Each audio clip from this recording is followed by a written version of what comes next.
Let's review EA Sports NHL 18. It's in the game. This is one of the most interesting NHL games in a few years, and I think you'll see why in a minute. While you're setting up the game, or if you've already done that, you can go back and change it in your settings. Gameplay presets, that's actually pretty important, and I didn't know that before now because I never really played with it. It's got 4 settings, 1 being the most like an arcade game and 4 being the most realistic. The gap between 2 and 3, 2 which is what I was playing all of last year, and 3, which is what I tried to upgrade to this year, is actually very big. So if you're not actually sure what you played NHL 17 at, you might want to go check. I played at level 3 for 3-on-3 hockey, which we'll get to in a minute, and it just wasn't nearly as fun. Switch back to 2, and it was way better. 5-on-5, bit of a different story. Try it out for yourself and just see. First and foremost, this doesn't have much to do with the game. When the game starts, like in past years, you'll have an option of being one of the 2 teams from the Stanley Cup Final, the Nashville Predators or the Pittsburgh Penguins.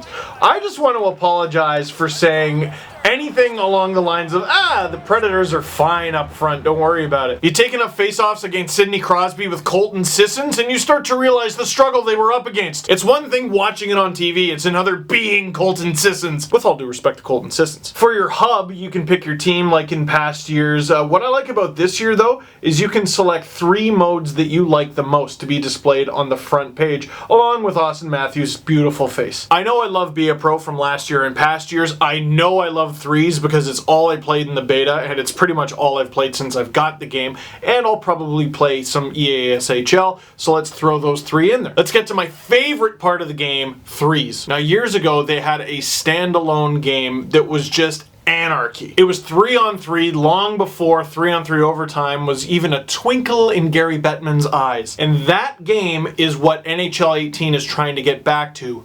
Stupid, silly fun. In the game from about a decade ago, you could be 3 players. They all had giant heads. You threw bananas on the ice. There were sound effects. Whoop! And they shrunk the goalie, and they would say, small goalie. Oh no! And then the goalie would shrink, and then sometimes he would get huge, and then you got rocket skates. What? That was pretty good. They didn't bring back all of those things, but they brought back just enough to tickle that nostalgia muscle. Their trade-off for big heads, mascots. To start off, you get Tommy Hawk from the Blackhawks. I didn't even know that was his name. Bailey from the Kings. Wild Wing from the Ducks. Finn, the Shark Dude, and Devin Dubnyk? My only criticism there is I wish they would have made the goalies mascots as well. My guess would be that they did try that, but as you'll see, the mascots are really big. And in the East, you can use Stinger from Columbus, NJ Devil, Spartacat, Blades the Bear, or whatever. No, Blades the Bruin, I'm bad. And UP. Now, some of you might be looking at that and going, okay, mascots, really? Of all the innovations you could have made, you went with that? It's a gimmick, it's childish, I'm not gonna bite for it, no one's gonna bite for it, it's stupid. But whatever happened to just picking up the thing and playing it, which is a thing I find genuinely hard to do these days. Most people seem to play primarily online, and I don't even do that anymore. You can call me a noob, I don't care. Most games, especially shooters, I just get killed. But maybe you're at a party, you invite your friends over, and they haven't played NHL in 5 years, but they want to pick it up and play. Maybe you're a parent and you want to play with your child. Maybe your child wants to play video games with you. For years, the NHL franchise has worked so hard on making their video game experience the most realistic hockey video game experience possible.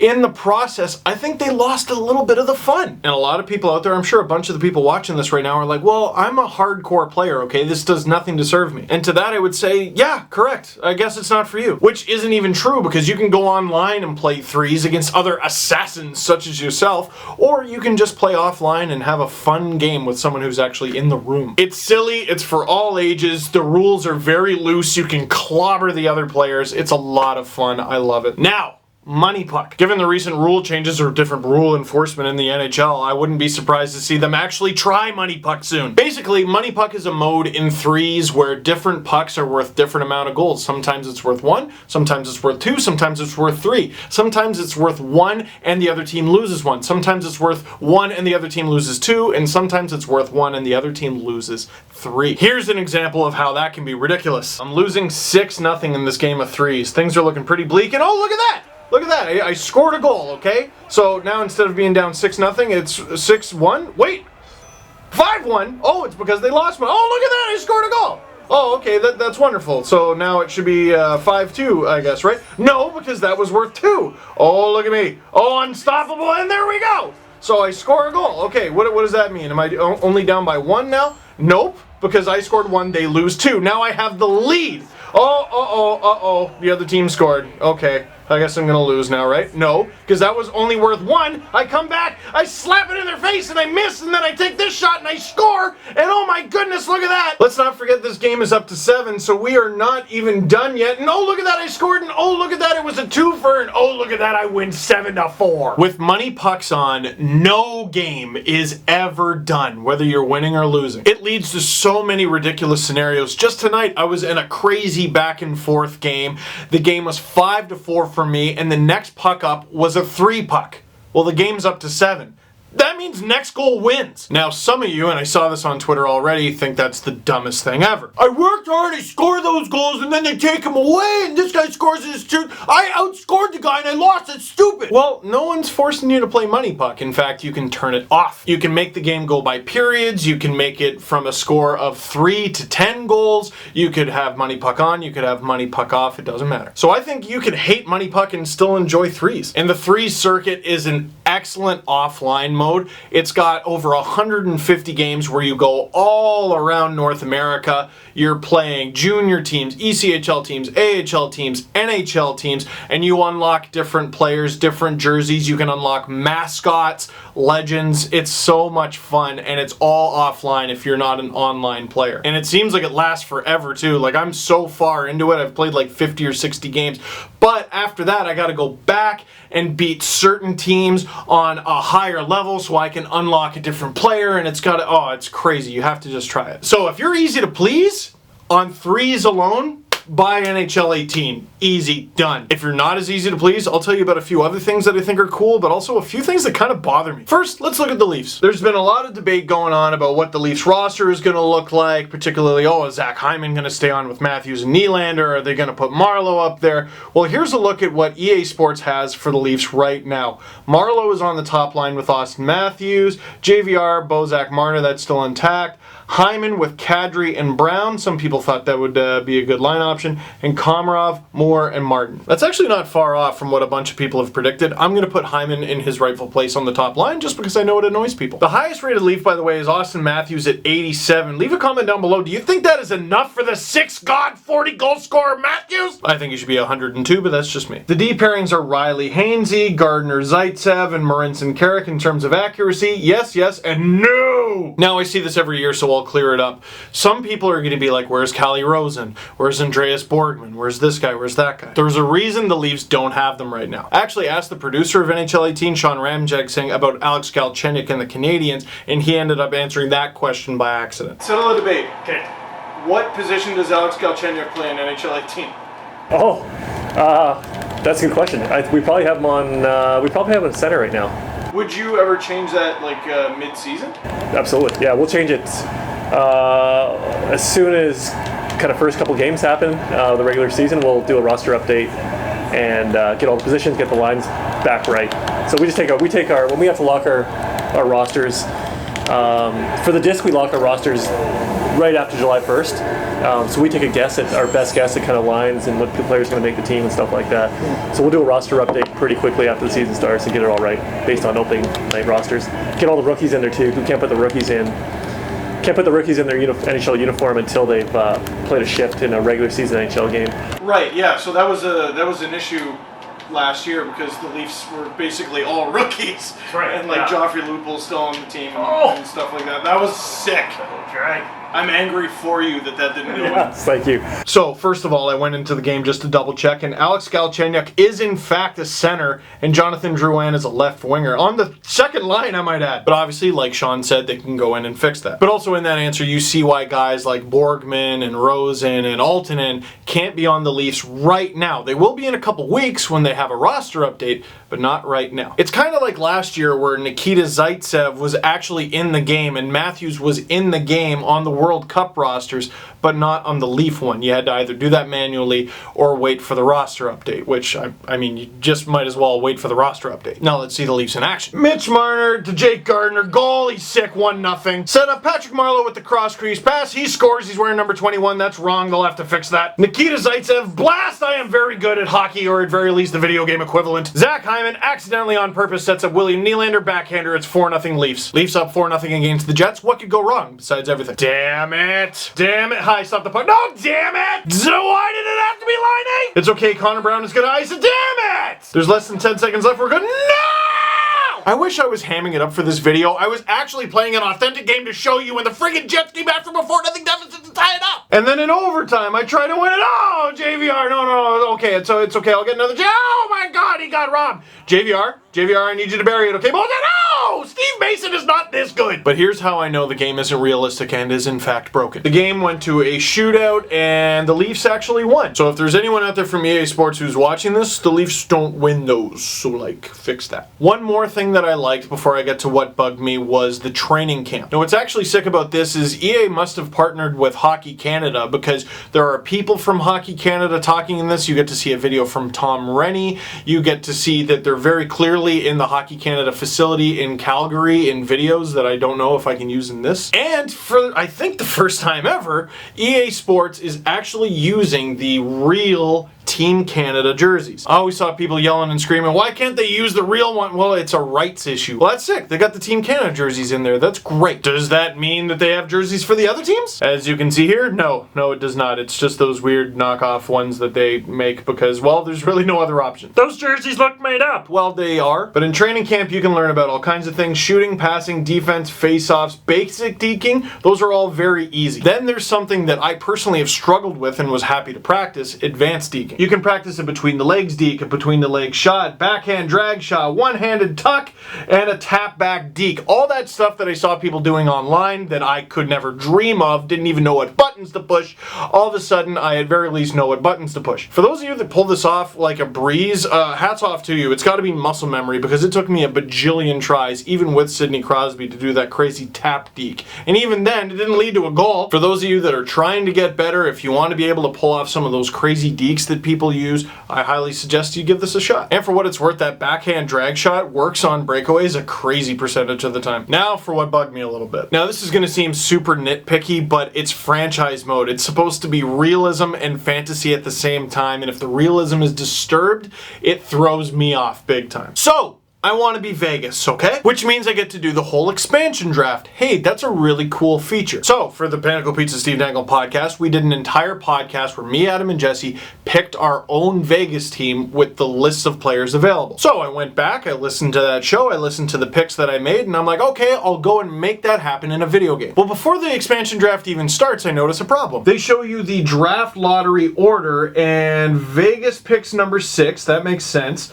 Vegas also picks 13th, and it's Winnipeg's pick, and Vegas also picks 15th, the Islanders' pick. So wait a sec, I thought I was starting from scratch as the Vegas Golden Knights GM. I already have 2 first-round picks. Where did they come from? Deals? I didn't make them. Alright, whatever, I'll ignore it for now. Let's just go through the expansion draft and pick our players. For the Ducks, I said Emerson Edom because we knew a deal was going to happen, but we didn't know what it was yet. Alexander Burmistrov from the Coyotes, Colin Miller from the Bruins, and from the Sabres, I wanted goalie Linus Ulm.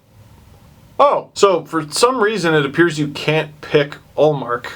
Okay, let's just skip them and go to the Flames. With the Flames, I wanted Hunter Shinkaruk. Okay, he's available. That's good. Carolina Hurricanes, I know I selected Lee Stempniak. Let's look for Lee Stempniak. Do you see him? Where is Lee Stempniak? So it looked like Lee Stempniak wasn't there either, and I know there's tons of other players. I can still go through the expansion draft, but I want to draft my team, and we're about half a dozen teams in, and I already can't do that. If you're going for the hyper nerdy, hyper realistic experience here, it's already kind of spoiled, isn't it? Plus, when I go look at the Vegas Golden Knights roster, I already have 3 guys. I have a guy from Florida. That means there must have been a trade there. And I have the Islanders pick, so that means I should have Grabowski, right? No, I don't have Grabowski. So what's going on? Because the deals made by the Vegas franchise ahead of the expansion draft were like really specific, and here, take this. You can take one of these guys. The Columbus one was ridiculous with all the stipulations there and the Islanders, and it's all gone. Now, if that doesn't bother you, fine, that's great. Good for you. You're more mentally stable than I am. But for me, it just drives me a little bit nuts because I'm like, that's not quite how it went. What I think would have been super cool is like how they had it in the past where you had 6 Blackberries. Obviously, you don't get the Blackberry sponsorship, but in the week leading up to the expansion draft, you just have team after team after team around the league calling you up and kissing your butt. Hey, I'll give you this guy if you don't take that guy. I'll give you this pick and I'll give you that pick. That was the huge thing leading up to the expansion draft. The huge thing was that George McPhee, who is you in this scenario, had the NHL by the huevos, and you could basically do whatever you want. You were the most powerful GM in hockey for at very least that week. And now it's just kind of like, here you go, just pick a team. Now, you don't have to be the Golden Knights. You can also expand to be the NHL's 32nd team, and that's a different experience in itself. I just think the Vegas thing, which I would have been more than happy to play, and I don't really play franchise mode anymore, I can't do it because it's not... I need it to be... I don't want those 3 guys that are on my team. Okay, maybe Riley Smith. Why? No! George McPhee isn't the GM of the Vegas Golden Knights in this video game. I am, and I want to make those moves, and I didn't pick those guys to be on my team. Look, a bunch of you are looking at me like I'm a crazy person right now, but I bet there's a lot of people out there who agree. One thing that I really like, though, is you can customize your logo, what arena you play in, what your American Hockey League team can look like. Like, look at this jersey. Look at this sick, seriously sick jersey. Like, I want to save this. Can I save this and keep it? Don't any of you dare talk bad about the jerseys that I made for the Port Perry Pineapples, or whatever we're going to be called. The Tele Francaise, the Ananas. So, the burning question, should you buy this video game? Now, I'm not a business guy, but what I think would have been kind of a neat idea is if the NHL released Threes like the one-off that it used to be, like Rocket League, for $20, $30, something like that for download. I think a lot of people would have gone for that, even more than would have bought the video game itself. I say that based on no information, so I might be totally wrong. But the fact of the matter is, this game costs $70, $80, $90 or something like that, and I haven't bought it in a few years. Not to brag, I'm just trying to be honest, because I saw a lot of people tweet like, well, of course you're gonna say buy the game, you didn't have to. If you're not into Threes, I'm gonna say that the new franchise mode with expansion and everything, that's kind of a unique opportunity. They're probably not going to have that in the next coming years because there's not going to be an expansion team for a while. If you're not into Threes, that is the only real reason I would say there is not to buy this game. I saw a lot of people go, oh, the game doesn't even work, it glitches and it crashes. I myself got annoyed by that. I think it crashed about 4 or 5 times for me already. However, a couple days ago, my game automatically downloaded an update and it hasn't crashed since. So it seems like they nipped that problem in the bud, hopefully. And as for the Leafs don't have Borgman, or Vegas doesn't have Vadim Shipachyov, which was like their big free agent signing, and that would be the one guy I'd be okay with them having on the team, and I think they signed someone else. Those guys will be in the game 2 or 3 weeks from now when the NHL has started the regular season. So I wouldn't worry about that. Just wait for the roster update. Because of the expansion mode, which I'm not sure if it's for me, but I think a lot of people will be into it, and because of Threes, which is so damn fun and so user-friendly, and you can play it offline, you can play it online, and be content for months and months, I do think it's worth it. Like, maybe in years past you might have bought the game and gone, oh man, this is barely different from the year before. The gameplay's slightly different. There's no real new modes. There's a couple small changes, but I don't know if I can justify that I spent $70 on this or whatever it is. This year with expansion and with Threes, I mean, that's pretty huge, man. But if you don't even use those modes, how huge is it? My biggest pet peeve was that Vegas already had some stuff done, and that might have had to do with the chronology of all of it, and also that the actual list of players that I could pick from seemed to be wrong. Unless I had it wrong before, which is entirely possible, I would find it hard to believe that EA would get that wrong. If it does turn out that EA was wrong on that, they release roster updates anyway. Why not just fix that in the game? In past years, I'd get the game, it'd be like a month before the season starts. I want to play Be a Pro, I want to play franchise mode or be a GM, whatever it was, and the rosters are not right, and it would bug me, so I wouldn't play those modes right away, and I would get frustrated. This year, Threes, playing online, playing your friends, playing the computer, playing the circuits, which is forever, that will take up more than enough time before the season even begins. So this NHL game, I would say, is much more thick and has much more to play on and offline than games in years past. So if you're not the type to go out and buy the NHL game every single year, you maybe buy it every 2, every 3, I totally get that, but this one's pretty thick. So no one's forcing you, it's totally up to you. But I will kill you at threes. So that is it for this one. Thank you very much for watching. Click like if you like this video. Click subscribe if you really liked it. Tell all your friends and comment down below. I want to know, what do you think of this game? And don't just yell and scream about how much you like it or you don't like it. Let's actually have a discussion. And also, in terms of gaming, would you like to see me do more videos in that regard? And how would you like me to do it? Because straight up, I'm not even sure what I would do other than destroy you at threes.